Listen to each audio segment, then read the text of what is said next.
Hey everybody. So today I am a little bit ticked off because for a while now I've been noticing this trend in the news media and whatnot, and that is this whole fake resistance crap and how they only resist Trump when he actually makes sense on something. When for a change he actually isn't doing something corporate or militaristic. And a really good example of this is this whole Syria situation. So Donald Trump wants to withdraw troops from Syria right now, and the media is saying that he's being reckless. This just proves that he's in cahoots with the Russians. Russia, Russia, Russia, all day long. And how this is just so terrible, how we should be listening to the generals on this one. And they're really resisting him. The resistance, they're resisting Trump tooth and nail on the Syria thing. We have to stay in Syria and kill more people.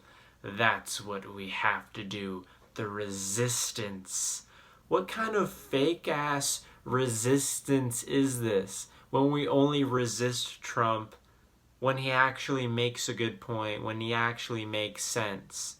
No, we should be resisting him on all the militaristic, corporatist things he's doing. It's insane right now. So, and again, I remember when he bombed Syria last April, he got praised by the media. The media was saying, now, this is the day that Donald Trump became president. That's what CNN said. And that was horrible. He freaking bombed a Syrian air base. And actually, he did get resistance on that.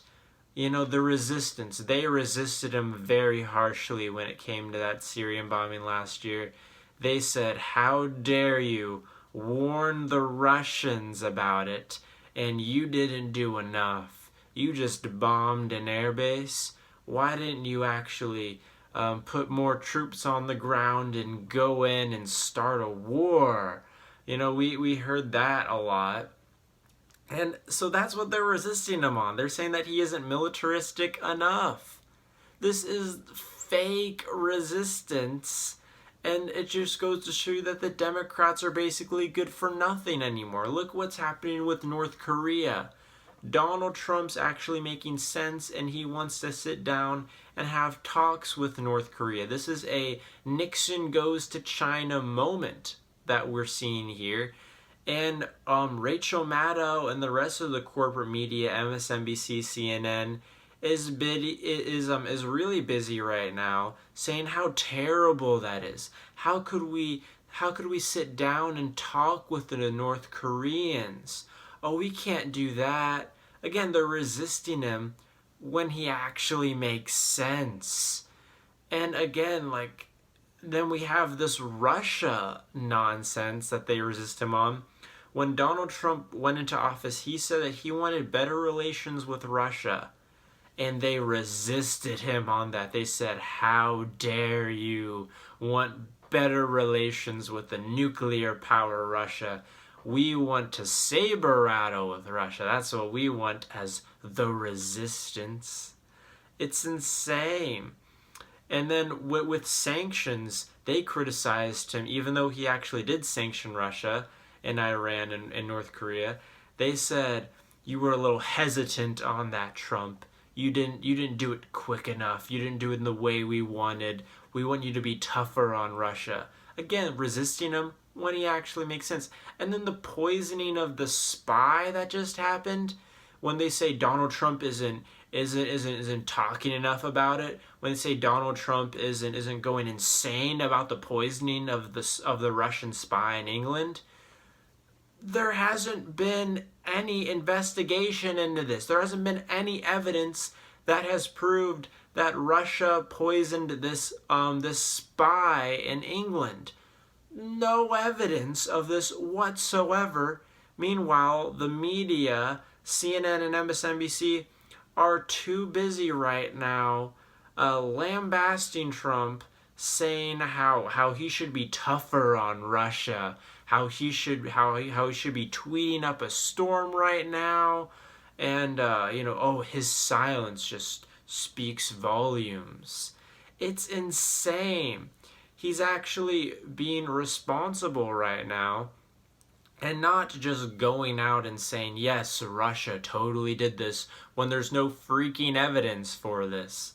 I mean, look at what they're talking about with the CIA and FBI.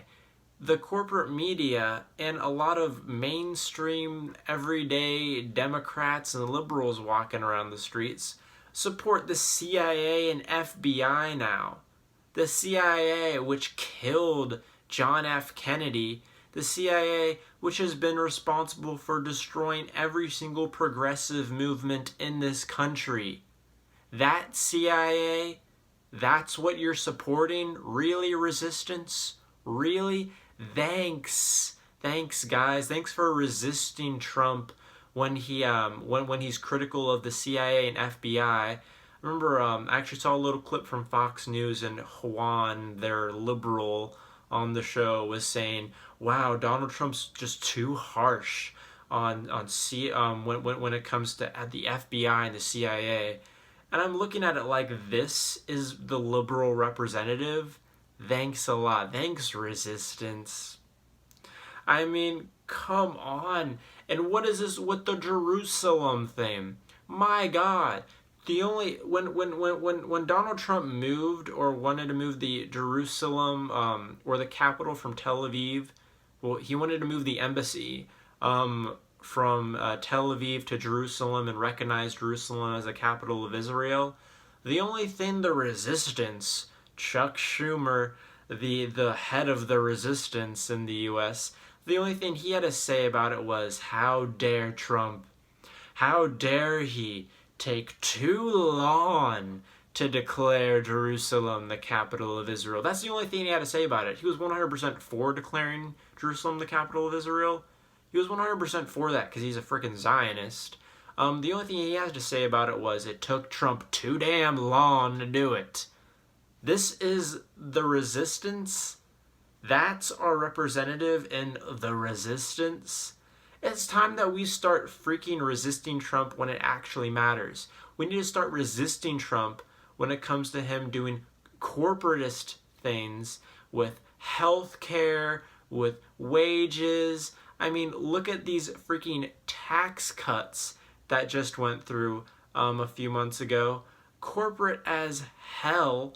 Resist him on these things. Don't resist him when he wants to sit down and talk with the North Koreans, which would actually be a good idea. Don't resist him when it comes to him talking reasonably about the CIA and FBI, criminal organizations in this country. Don't resist him when he's talking about mending relations with Russia. What are you doing? This is 100% controlled opposition that we're seeing. And that's all it is. There is no resistance. They only resist him when he freaking makes sense. And I'm absolutely sick of this. I want to throw something at my TV whenever CNN or MSNBC is on, because they're not liberal, they're corporate, and I'm absolutely sick of it. I don't even know what to do anymore other than vent to my phone and post it on YouTube. I don't know what to do anymore, but I'm absolutely sick and tired of this fake resistance crap. So anyways, I think that is all I had to say today, but I will see you in the next video, and I'll talk to you later.